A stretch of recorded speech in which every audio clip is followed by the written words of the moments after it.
Being neat and tidy is fine up to a certain point. Actually, I think it's a good thing, but why would you throw away other people's belongings without permission just because you want to tidy up? Being a minimalist will change your life. James proudly says this right in front of me. Really? Well, why don't you show me? Let's see how your life is going to change then. My name is Nicole, and I am 28 years old. I'm an illustrator by trade, but when I say illustrator, I'm not drawing characters. I mostly focus on designing things like advertisements. Drawing has always been my passion, so I'm living my dream. My husband James and I have been married for almost 2 years. We live together in the condo I bought when I was single. I mostly work from home, so I'm the one who usually takes care of cleaning, laundry, and meals. One day, James started making a ruckus early in the morning. I was holed up in my workspace because I had work to do, but the noise outside was too much. Hey James, what are you doing? It's loud in here, you know. No. I open the door of my workspace and dust is swirling around in the hallway. I can't help but grimace at the suffocating dustiness. James notices me and announces, eyes shining, I'm becoming a minimalist. A minimalist? Yes, a minimalist. People who live with just the essentials. Haven't you heard of it? No, I haven't. Well, I don't know much about it either, but a colleague recommended a seminar and it was fantastic, so I've decided to become a minimalist. Oh boy, this sounds like a headache. That was my first impression. James is usually a nice guy and doesn't have many complaints, but when he finds something he's passionate about, that's all he can think about. He gets so engrossed that he doesn't consider how it affects anyone else. It's really a hassle because he ends up only thinking about himself. This time around, it could even impact our married life. So I decided to caution James before he does something extreme. Look, whether you're into Minnie Mouse or minimalism, stick to decluttering your own stuff, okay? I manage my things, so don't touch them without asking. James looks at me puzzled. Huh? Why? You probably don't know much about minimalism, Nicole. Let me show you how it's done. No thanks, I didn't ask for this. Actually, I'd rather you not get involved at all. And he looks so smug about it, which is irritating. Ignoring my feelings, James begins his enthusiastic lecture. So, let me explain what minimalism is all about. I heard this great talk at a seminar and... Oh, this is going to be tedious. Sorry, I have a deadline. Got to get back to work. I quickly blurt this out and retreat to my workspace. What a headache this is becoming. Complicated. Once James starts something, he dives in deep. I just hope it doesn't interfere with our life. The next day, as I feared, James does something unbelievable. After working late into the night, I decide to take a short nap in the bedroom. I wake up around noon and prepare to get back to work. Wait, where's my tablet and pen? My essential work tools have vanished. Why? They were definitely here this morning. I scour the house, but can't find my tablet and pen anywhere. Panic sets in. What do? I have sketches due for delivery tomorrow. I contact my client and explain the situation. Thankfully, they're understanding and extend the deadline by a day. Despite searching some more, I still can't find them. When James comes home that evening, I ask if he knows anything. Actually, my work tablet and digital pen have gone missing. I can't find them anywhere. James nonchalantly responds, Oh, you haven't found them yet? They're on the far end shelf in the kitchen. Wait, what? I can't believe my ears. Why would they be in the kitchen? And how do you know this? Because I hid them. I wanted you to experience the joys of minimalism too. Seriously, at this point, I can't think of anything else to say. James is grinning as he spouts nonsense, and it's giving me a headache. Look, here it is, the thing you've been looking for, Nicole. James pulls my work tools off the kitchen shelf and hands them to me with a proud look. Look, it's not here. It is. Don't you have something else to say? Huh? Like what? You hid my stuff without asking, and you can't even say sorry. I couldn't work today because of what you did. Well, you got a day off, didn't you? You had a whole day to relax, so it's all good, right? Excuse me. James doesn't seem to grasp why I'm upset. He starts eating dinner without any sign of understanding how I feel. I can't believe this. How can he be so clueless? I'm so disgusted with James that I lose my appetite. Sorry, I'm going to bed early. As I head to the bedroom, James is absorbed in a questionable book called The Art of Minimalism. In my bedroom, my phone rings. It's a call from James's sister, Olivia. Hello, Olivia. Oh, Nicole, long time no see. Olivia has always been fond of me since we got married. We usually meet up regularly. I love hanging out with Olivia, going shopping, having lunch, and talking like friends. As we're chatting about nothing in particular, Olivia suddenly asks, Hey, Nicole, is something wrong? My mind flashes back to James's recent actions. Maybe I shouldn't be telling his family, but I'm at my wit's end, so I end up telling Olivia everything. So James hid my work tools in the kitchen, and my day was completely disrupted. What the heck? Olivia responds in a voice filled with rage. Is he out of his mind? Believe me, I thought the same thing. This time, Olivia's anger reaches a boiling point, and she continuously spouts invectives against James. Well, he brought it upon himself. In fact, it's more abnormal that James doesn't think his actions are strange. Nicole, should I say something to him?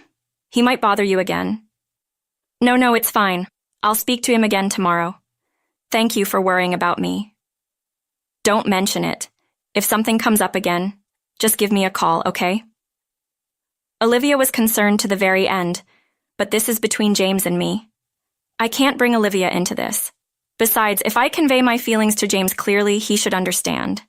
The next day, I confronted James with my feelings once again. Hey, James, about yesterday, I want you to stop touching my stuff. What? Why all of a sudden? I've been helping you live minimally, and you're rejecting that for some reason. James seems to be the one upset. This is ridiculous. I'm the one who should be angry here. But making a scene here won't solve anything, so I calmly express my feelings. I get that you're into minimalism, and that's fine, but keep it to yourself. Stop involving my things. What are you talking about? I'm doing this for you. If you really care about me, then do nothing. I manage my own stuff, and I don't buy unnecessary things anyway. What the? Don't you want to change your life? James suddenly takes the conversation in an entirely different direction. Listen, Nicole, being a minimalist can change your life, okay? You live with just the essentials, meaning you get rid of unnecessary stuff. That's the essence of minimalism. By doing that, you develop a simple mindset and a strong spirit that won't break easily. You'll understand it eventually. I'll make sure you do. My life? What is he talking about? We're discussing him not involving my stuff, right? James's nonsensical philosophy left me at a loss for words. Ignoring my confusion, James is flipping through his Essence of Minimalism book, full of self-confidence. He's acting as if he's saying something utterly correct. Is this really my James? Why has he changed so much? I can't keep up with this guy anymore. I've got to protect what's mine, at least. I return to my home office and instantly feel something is off. My tablet and pen are missing again. It's him. I confronted James. Hey, James, what the heck happened to my tablet and pen? Nonchalantly, he said something unbelievable. I threw them away. Wait, you did what? Did he just say he threw them away? Why would you do that? I told you not to touch my things. It's your fault for not understanding minimalism, Nicole. I can't work without my tools. Just live like this for now. It'll broaden your life's perspective, I promise. Please, wake up, Nicole. You just don't get it. Minimalism makes life better. I can't. It's hopeless. There's no understanding between us. Feeling my fondness for James wane at the speed of light, I calmly reached for my mobile phone and told him, I'm calling Olivia. Why? Ignoring James, who looked puzzled, I sent Olivia an email. She arrived right away. Hey, folks. Olivia, why are you here all of a sudden? Ignoring James, Olivia entered and pretended to know nothing. Wow, your place is so clean. It's been a while, but it feels like you have fewer things now. Just as I thought, James couldn't resist responding. You noticed. I'm trying to embrace minimalism. Living with only the essentials, but Nicole doesn't get it. Olivia smiled warmly at him. Oh, isn't that wonderful? A great! Mindset with his spirits lifted by Olivia's comment, James started showing off his knowledge about minimalism, gleaned from his favorite book. So, minimalism can change someone's life. Get it? Olivia, yes, I totally do. I'll start practicing it right away, Olivia replied. Then, Olivia picked up James's mobile phone from the table, walked to the kitchen, and threw it into the sink full of water. What? What? What, Olivia? What are you doing? Frantic James exclaimed as he fished his phone out of the sink. His expression was half surprised, half angry, but Olivia didn't care. She started throwing away James's possessions one by one. Ah, there's my brother's laptop. Don't need this, so it's going too, Olivia remarked as she tossed the laptop. This is the game James is obsessed with. Don't need this, right? Without a second thought, Olivia threw James's cherished game into the trash. James just stood there, completely stunned. All right, everything's clean now, right? Now I'm a minimalist too. What do you think? Olivia declared. It seemed James finally realized what was going on. He raised his voice, filled with anger. Hey, what are you doing? Throwing away someone else's stuff without permission is just unbelievable. The moment he said that, Olivia's smile vanished. She glared at James with a coldness in her eyes unlike anything he'd seen before. Huh, unbelievable. What you did to Nicole was pretty much the same, Olivia retorted. Clearly flustered by Olivia's words, James didn't know what to say. You threw away Nicole's work tools, didn't you? Unless you can support her on your income alone, which you can't since you're just an ordinary employee, this is outrageous. Nicole makes way more money than you, Olivia continued, her tone sharp. Well, and you have the nerve to push your ideals onto your wife and make her life miserable. You're so creepy. Shame on you, Olivia scolded. Wait, Olivia, any more of this, and my mental health will... James tried to interject, but facing the harsh reality, James turned pale.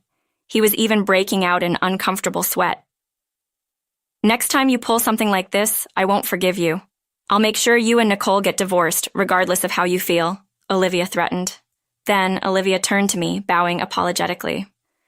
Nicole, I'm really sorry. My brother may be foolish, but he means well. Please overlook this incident. Of course, I replied with a smile. Thank you for going to such lengths for me. As she left, Olivia gave James one final warning before heading home. The atmosphere between James and me was now distinctly awkward. The first to break the silence was James. Nicole, I'm really sorry. I was just thinking about myself, he said, bowing his head. As I looked at him, I felt my anger quietly dissipate. As long as you understand, being a minimalist is great, but within limits. I am really sorry, James continued. And so, we managed to reconcile without a hitch. Ever since that incident, James has stopped throwing my stuff away without asking. He continues his minimalist lifestyle, but doesn't touch my belongings anymore. Now, when he wants to declutter the living room, he'll first ask, "Can I throw this away?" Just the change alone shows how much he's grown. That said, it's not all bad. Thanks to James, our home is now cleaner than before. That's a fact. The space feels more open, and I can sense newfound freedom in our daily lives. Nicole, what about this ornament? It's gathering dust and taking up space. Can I toss it? James asked. Yeah, go ahead, but it's going to leave that spot looking empty. How about we buy a smaller ornament together next time? I suggested. That sounds great. Let's do it, James agreed. This is how we continue our peaceful daily lives, full of conversations like these. I have nothing but gratitude for Olivia, who set up this environment for us. The happy days with James that Olivia helped us reclaim. I intend to cherish this